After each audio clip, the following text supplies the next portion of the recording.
In the early 20th century, the bustling trading port of Singapore and the fertile Malay Peninsula to its north were the jewels in the crown of Britain's East Asian colonies.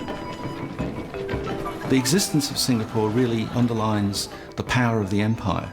This is a place where in 1820 it was a fishing village. By 1920 it's the biggest commercial city in Asia. It's the clearinghouse for wares from all over the East heading back to Europe. It's a massive commercial success. To power the colonial economy, the British brought Chinese and Indian workers into the predominantly Malay community, creating an undercurrent of ethnic tension.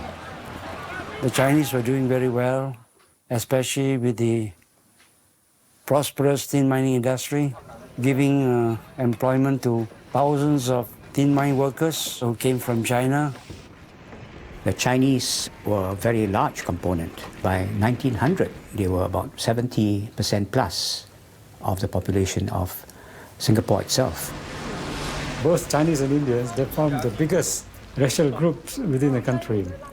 And the Malays are not very happy about this. They're really not very happy with what the British had done.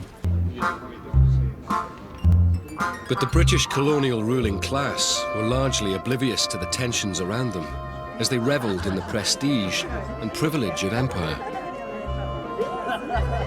We had a lovely bungalow and I was looked after by an armour. I remember my mother was very fond of Armour. I don't know Armour's real name. All I know is that in the war, she protected me. I can remember there was a very big social life, lots of sports days, lots of events. Housey, it's called, bingo. Well, we look up to them and we call them the big masters. And they call us natives.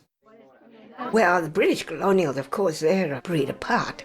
They think they're very superior because they had servants to look after them. The women did nothing during the day except just go out to chatter. Local people weren't allowed in their clubs. Natives had to travel in different compartments on trains. They behaved so much as if all this was the natural order of things, that they were brilliantly successful in maintaining this illusion for a very, very long time.